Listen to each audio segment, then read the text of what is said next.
humans are no longer the only primates who go through menopause. New evidence shows that chimpanzees experience hormonal change, but what they do and how they live after this period remains a focus of research. But first, if you are new to the channel, subscribe and leave your like. Whatever the name, humans are one of the few species in which females live long past reproductive age to become grandparents. In fact, the Grandma Club is so small that you can count the other species known to have lived through and survived menopause on one hand.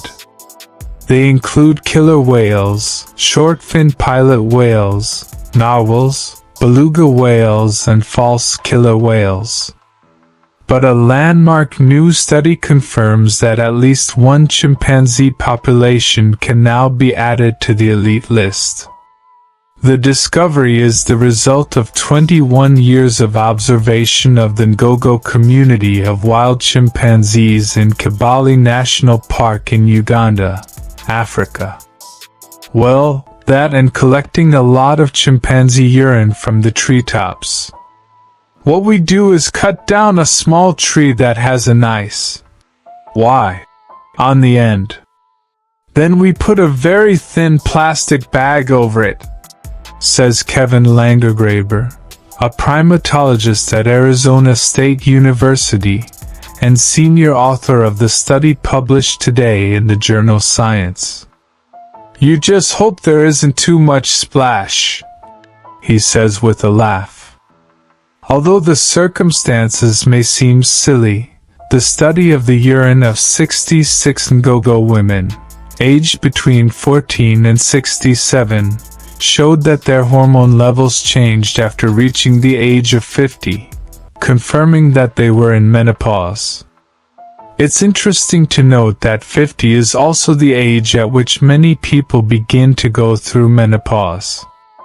Langengraber and other primate researchers have long wondered why humans have menopause while none of our closest evolutionary cousins appear to.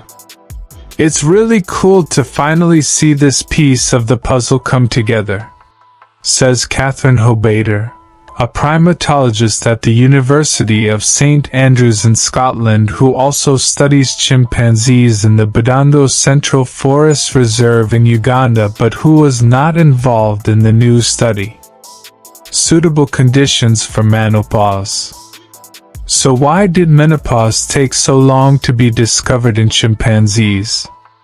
The short answer is that it is extremely difficult to study the inner workings of large, wild animals without harming them. Studying chimpanzees presents several other challenges, such as the fact that they live extremely long lives, especially in captivity. A female, known as Little Mama, is believed to have been in her 70s when she died in a Florida safari park in 2017. This means scientists simply don't have 2 decades of data for many groups of chimpanzees in Central and West Africa. But the duration of the Ngogo Chimpanzee Project, which began in 1993, and the non-invasive urine collection technique gave scientists confidence in their findings. Specifically, the team found that elderly females experience the same endocrinological changes as a middle-aged woman. Their levels of estrogen and progesterone drop, while levels of follicle-stimulating and luteinizing hormones increase. However, Langergraber warns that the Ngogo population may be an outlier when it comes to the rest of the species. This is because the Ngogo community lives in a kind of chimpanzee Eden. Kibale National Park is rich in resources and well protected, and also has no leopards, its main predator. And because the Ngogo community is in the heart of the park, its only neighbors are other chimpanzees, not humans who can expose the chimps to pathogens that have devastated other communities. The other side of the coin may be true. All chimpanzee populations once lived in the relative prosperity that the Ngogo chimps enjoy today. But people have put so much pressure on the animals that they no longer live long enough to go through menopause. Of course, the answer could also lie somewhere in between, says Langegraber. Are chimpanzee grandmothers important? Another intriguing question is whether chimpanzee grandmothers have any extra evolutionary value.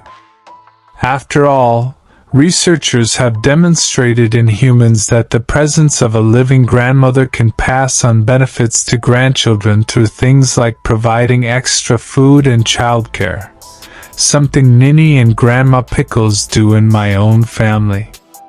Scientists have also seen evidence of this grandmother effect in Asian elephants and orcas. The answer is not clear, mainly because chimpanzee societies are very different from human societies, explains study leader Brian Wood, an evolutionary anthropologist at the University of California, Los Angeles, in the United States. For example, both male and female chimpanzees mate promiscuously rather than forming long-term pair bonds. Mothers take exclusive care of their young. And when they reach maturity, females leave in search of new communities, while males remain in the area where they were born. All of this means that chimpanzee grandparents probably don't know who their grandchildren are in the same way that humans, or even orcas, do. That doesn't mean that all these older females aren't doing important things, says Wood. But that's all future work to be done. In her study Population in Budongo, Hobader observed that older females had withdrawn from the daily competitions that are part of chimpanzee life. But they still seem to have prestige and respect. An ancient chimpanzee named Nambi has lived in Budongo for probably 60 years or more, and Hobader has witnessed times when she appears to lead and make decisions for the group. What she saw in that forest, the different seasons that she experienced, the different areas of the forest, the interactions with her neighbors, is this incredible legacy of knowledge of hers.